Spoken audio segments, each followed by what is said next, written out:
In the land of the rising sun, where cherry blossoms dance in the wind and honor meant more than life itself, a dramatic battle unfolded that marked the final stand of Japan's ancient warrior class, the samurai.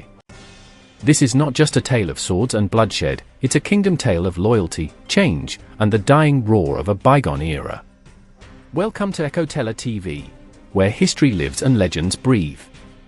Today, we journey deep into the 19th century, into the heart of Japan, to witness the epic climax of the samurai age, the last samurai battle.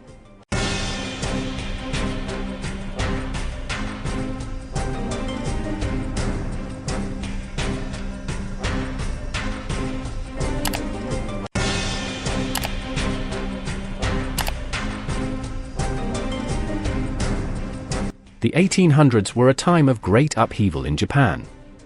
For over 250 years, the Tokugawa shogunate had ruled with an iron grip, maintaining a peaceful but rigid order through a national policy known as sakoku, a complete isolation from the rest of the world.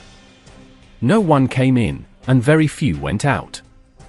Under this system, the samurai served as both military elites and moral enforcers. They lived by Bushido, the way of the warrior, a strict code that honored discipline, loyalty, courage, and self-sacrifice. Their swords were not just weapons, but sacred extensions of their spirit. But in 1853, everything changed. American Commodore Matthew Perry arrived at Edo Bay with a fleet of massive, black-hulled steamships. They called them the Black Ships, symbols of power and a clear warning. With a mix of diplomacy and threat, Perry demanded that Japan open its borders to trade and foreign relations. The once secluded nation had no choice but to comply. Soon, foreign technology, clothing, ideologies, and commerce began flooding the country. Railroads, printing presses, telegraphs, even Western suits and hats started appearing in Japanese cities. What was once a serene, structured society rooted in centuries-old tradition suddenly found itself in cultural and political turbulence. For the samurai, this was a deep existential crisis. Their way of life, their very identity, was under threat not from an invading army, but from change itself. The enemy they now faced wasn't clad in armor, but wore bowler hats and carried pocket watches. By 1868, a political earthquake shook the very foundations of Japan. The Meiji Restoration had begun. Power, once concentrated in the hands of the shogun, was officially returned to the emperor, a young and ambitious Emperor Meiji. But this was no mere symbolic act. It was the beginning of a revolution. The new Meiji government had one vision: modernization. Western nations had proven their military and economic might, and Japan knew it had to transform or be left behind. Feudal domains, once ruled by regional lords or daimyo, were dismantled. The social class system that had elevated the samurai above all was being erased. Suddenly, samurai stipends, the financial lifeline given to warriors by the government, were abolished. New laws banned the public carrying of swords, stripping the samurai of their visible identity. A conscripted army was introduced. No longer did Japan rely on elite, hereditary warriors. Now, farmers, merchants, even former peasants, could be trained in Western tactics, issued firearms, and called soldiers. The samurai class, once revered and feared, found itself in an identity crisis. How do you tell a man raised to die for his honor to instead file paperwork, wear a Western suit, and follow orders from someone of lower birth? Some accepted the winds of change. They became bureaucrats, educators, diplomats, and business leaders. They shaped modern Japan with their discipline and intellect. But others felt betrayed. They saw their legacy being rewritten. Their values erased. Among them stood a man who would not let go of the past so easily. A man who had helped build the Meiji era, only to fight against what it had become. His name was Sege Takamori. Sege Takamori was not just a skilled warrior, but a philosopher and statesman from the Satsuma domain. He helped bring about the Meiji Restoration, believing it would benefit the country. But as the reforms unfolded, Sege grew disillusioned. He saw the heart of Japan being ripped away, the abandonment of the samurai spirit, the erosion of honor, and the blind imitation of the West. Eventually, he returned home, to Satsuma. And when young samurai, frustrated and angry, came to him seeking leadership, he couldn't turn away. He became the reluctant leader of a doomed rebellion. Led by the legendary Sege Takamori, around 20,000 former samurai, disenfranchised by the new order, rose up in defiance. Their weapons were dated, curved katanas, worn armor, and outdated muskets. But their spirits were forged from generations of honor.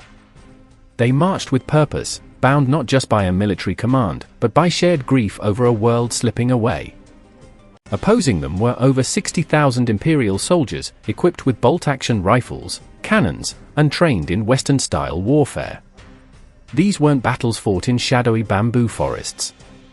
They unfolded in open fields where bullets ruled over blades. The samurai launched charge after charge, raw courage clashing with cold machinery. Villages turned into battlegrounds. Rivers ran red. And though outnumbered and outgunned, the warriors fought with the passion of a fading tradition. For them, victory was not in winning. It was in standing tall. It was in showing Japan, and the world, that their way of life, though ending, would not vanish in silence. This wasn't just rebellion. It was resistance against erasure, a battle not for conquest, but for legacy.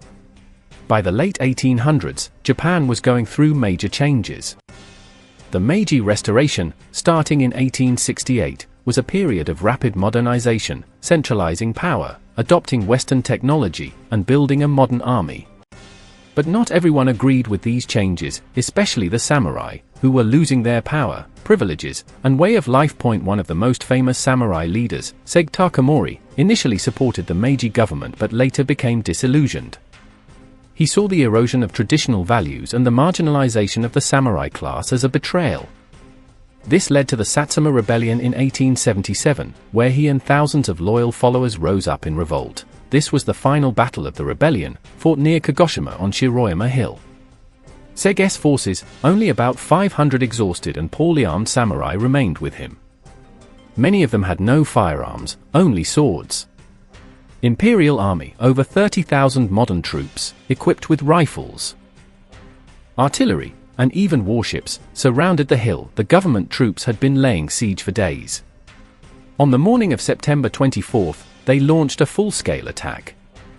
Despite being massively outnumbered and outgunned, the samurai fought with honor and ferocity, to the death. As the battle raged, samurai were cut down one by one. It wasn't just a military defeat, it was the end of an era.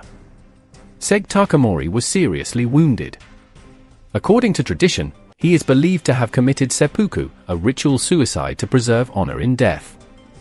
His loyal followers likely assisted him in this act, which was considered the ultimate samurai gesture of dignity. The battle symbolized the death of the samurai class and the final triumph of modernization in Japan. Sege was later romanticized as a tragic hero, even by the government that defeated him. His story inspired literature, movies, and even the Hollywood film The Last Samurai 2003, though loosely based. Though the Satsuma Rebellion ended in defeat, Sege Takamori did not fade into obscurity. Instead, he became immortalized, celebrated as a hero who stood for honor, duty, and conviction. Even Emperor Meiji, once his opponent, would come to recognize Sege's virtue, posthumously pardoning him. Monuments were erected, stories were passed down, and in the heart of Japan, the name Sege carried reverence. His sacrifice wasn't about politics alone. It was a reminder of what Japan was, and what it must never forget. The Meiji era pushed the nation into industrial strength, transforming it into a global power. Yet in that rush to modernize, it was Sege who anchored Japan's soul. Bushido, the samurai's way, didn't die with the sword. It evolved. It lived on in the discipline of judo, in the respect of tea ceremonies, in the resilience of a people who balance innovation with tradition. Hollywood, through films like The Last Samurai, tried to capture this spirit. But the real story? It's far richer. It's written not just in scripts or cinema, but in every bow of respect, every act of quiet perseverance seen in modern Japan. Sege Takamori may have been the last to bear the katana in battle, but his legacy carries forward, in spirit, in story, and in the heart of a nation that still honors the soul of the samurai. History isn't just about dates or names. It's about people who dared to stand for what they believed in. The story of Japan's last samurai battle teaches us about courage, identity, and the cost of progress. If this kingdom tale moved you, like, subscribe, and join us for more epic stories from around the world. Until next time, stay curious, stay inspired. This is Niger Trends TV. Thanks for watching.